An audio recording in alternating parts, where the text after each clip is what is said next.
I am Omega Pax. I am the last of the Cybertronian historians. This is the history of Transformers. In the aftermath of the Combiner Wars, Optimus Prime suggested Perceptor for a seat on the Council of Worlds. But the Mistress of Flame disagreed due to his lack of warrior skill. Perceptor was studying Starscream's remains, which had been altered due to the Enigma of Combination, when Windblade arrived to warn him that Trypticon was attacking the city. Meeting with the Mistress of Flame to discuss their next move, Perceptor suggested summoning Fortress Maximus to aid in the battle. After he saved the Mistress of Flame from being knocked off the Primal Basilica, he began rebooting the Basilica's defenses. When he entered the prayer chamber to inform her of his progress, he discovered her deceased corpse. Unable to find any clues as to who had killed her, he was led away from the scene by Optimus, who had just arrived, and watched as he finished activating the defenses and reclaimed the Matrix of Leadership.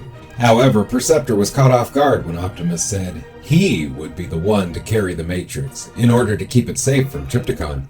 Leading him out of the Basilica, Optimus sent him on his way, and Perceptor took off running. Later, Perceptor took a moment to examine the Matrix of Leadership when it began communicating with him.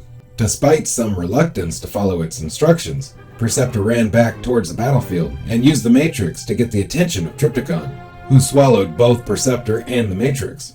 As the Matrix had planned, Trypticon could not wield its power, causing him to eject it and Perceptor from his body, along with Victorion, the Enigma of Combination, and Starscream's ghost. He was among those who bore witness to the return of Megatronus and the death of Optimus Prime.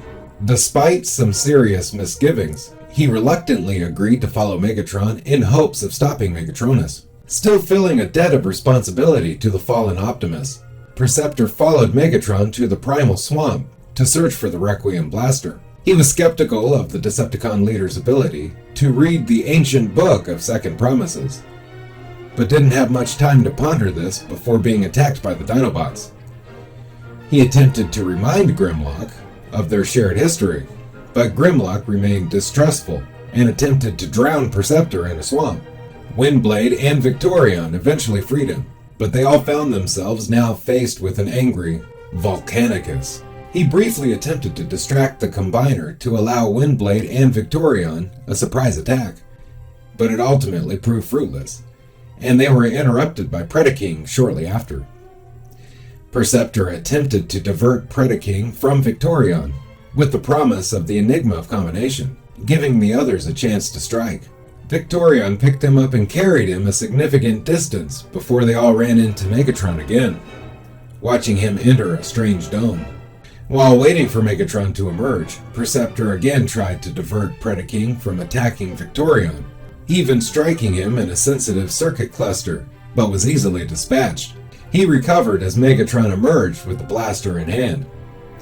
When the dome projected a set of coordinates, Perceptor attempted to translate them, and was surprised when Optimus Primal revealed the existence of the legendary Anthetum Sanctorum.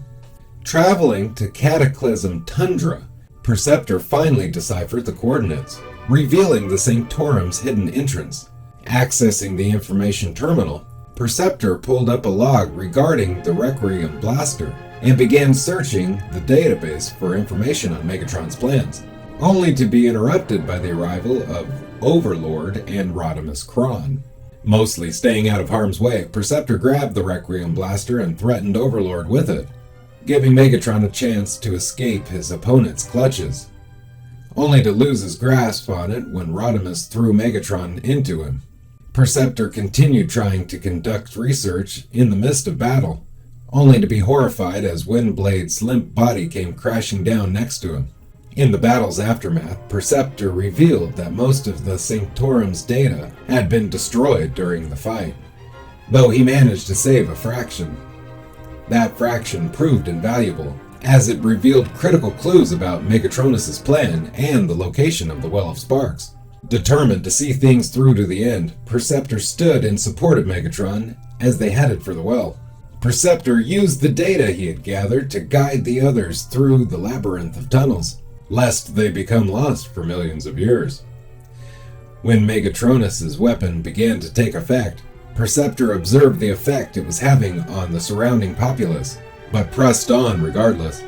As they reached the well and the others fought Megatronus, Perceptor attempted to shut down the device, to no avail.